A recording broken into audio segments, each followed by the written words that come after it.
First off, I failed to thank Kevin O'Brien for leading service last week, and I really appreciate you, Kevin, the ministry that you do here, and so grateful for all of your support. Yeah.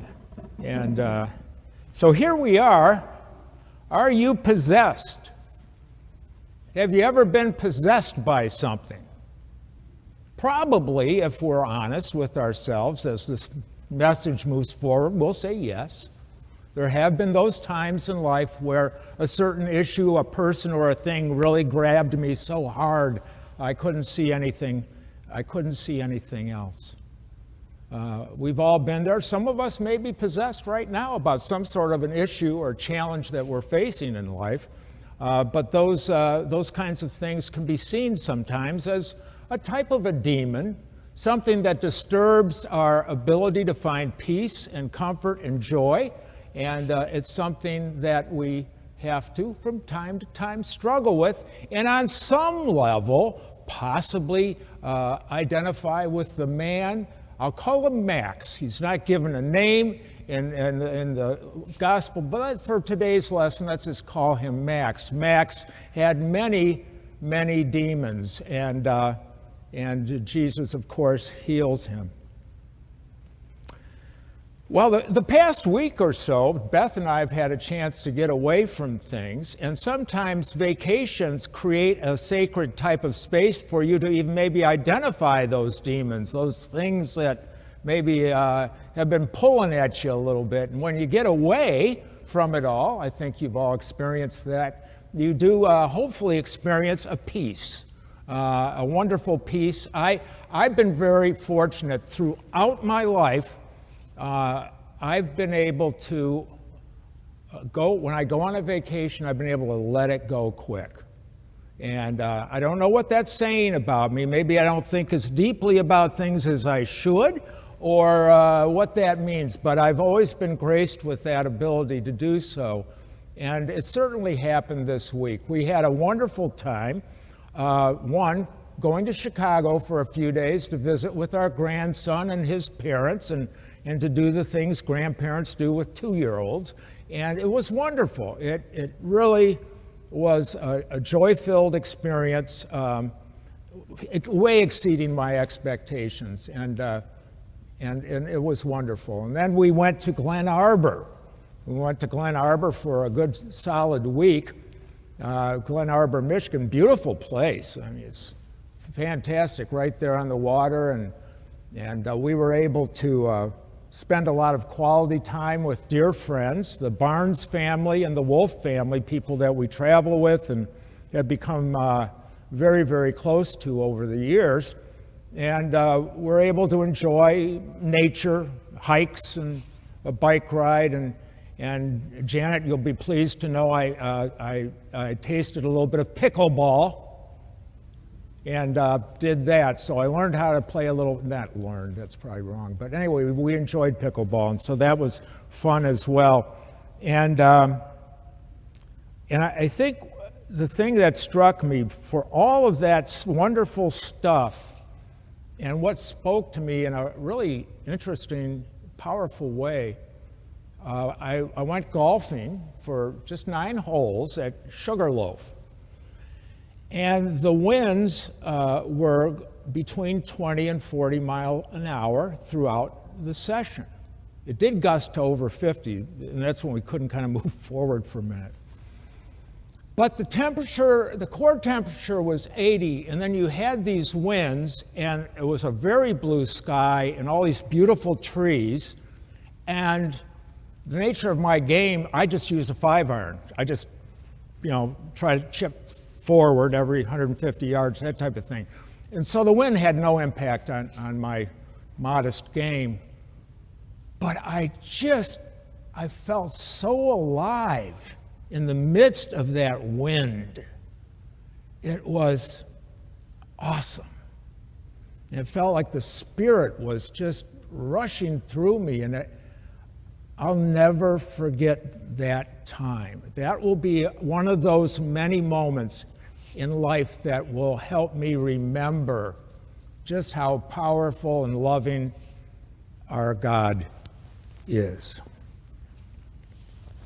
Well, today, today, the lesson that came before today's lesson was Jesus is in Galilee, preaching and teaching, very, very busy. And he says to the guys, he says, let's get in a boat and go to the other side of the lake, Sea of Galilee, southern portion of the lake there.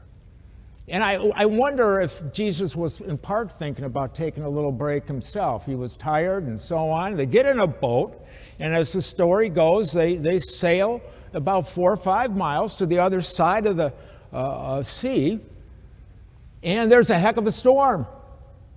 And the disciples are nervous, and they're worried, and they're afraid, and Jesus calms the waters, and he calms everything down. And finally, they get to the other side in a region that is a Gentile region. No Jews there in this region, a Gentile region, and I believe it's the only Gentile region Jesus works in during his life, but it certainly sets the stage for the next generations of ministry that will be working substantially in Gentile areas or Jewish and so on.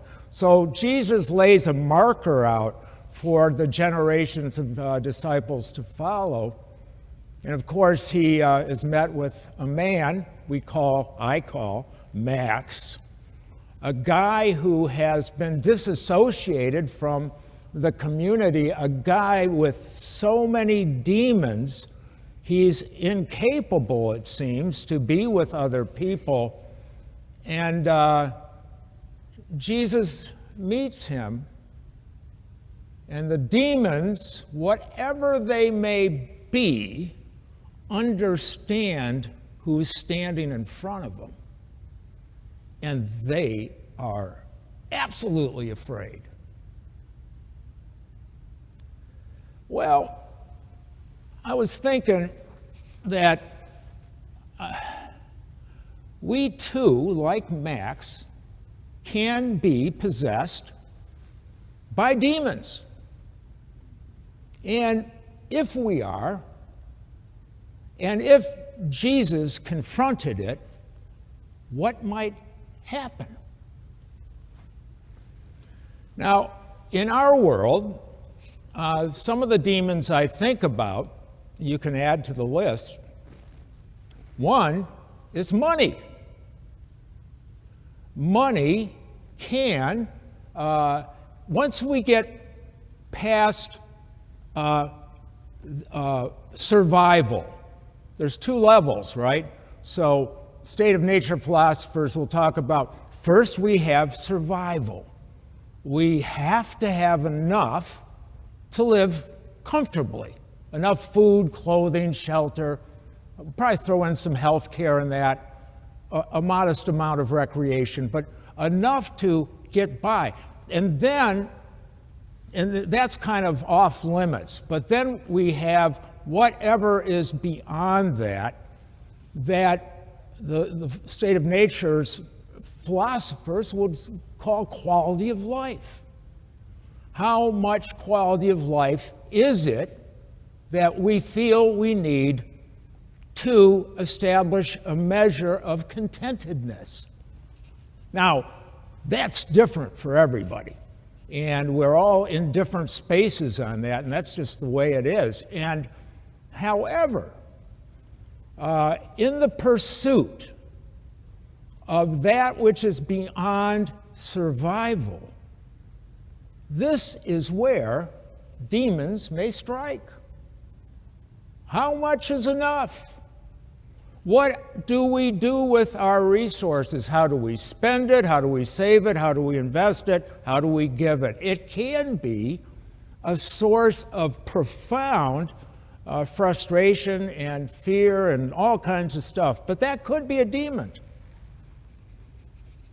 Another demon might be relationships. Maybe we're in a relationship that is exceedingly toxic, and we find ourselves connected in a way, and we can't seem to break from it, and we don't see, it just doesn't feel right, but yet we're stuck.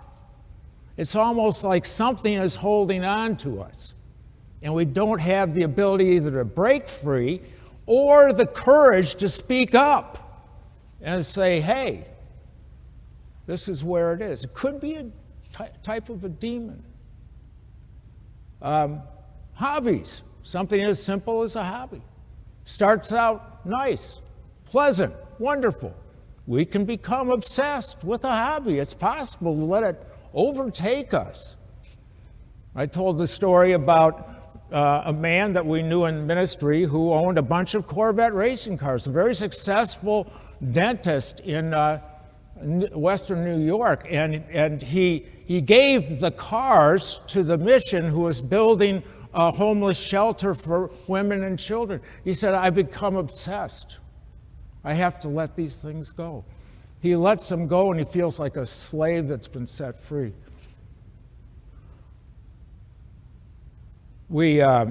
Politics. Politics is a tricky one in the world that we find ourselves in. It no longer has a place of proper honor. And you have to understand, I'm a political scientist first. That's what I studied a lot. And that wafts into theology more than you might imagine, but we've lost the ability to have a rigor of what it is that how have we concluded where we stand? What are we looking at? How are we looking at it? And not only how are we looking at wherever we are politically, but how do we look at those who have a different thought about the matter? And we've lost the elasticity in whatever political thought we have to engage in good iron sharpens iron debate. And it's too bad. Part of the problem, I think, is I don't know that people understand as much as they should know about what they believe, but that's a separate matter. But we have this, and it disturbs the integrity of our relationships with each other. And we lose that quality, and we dehumanize those who have different viewpoints than ours.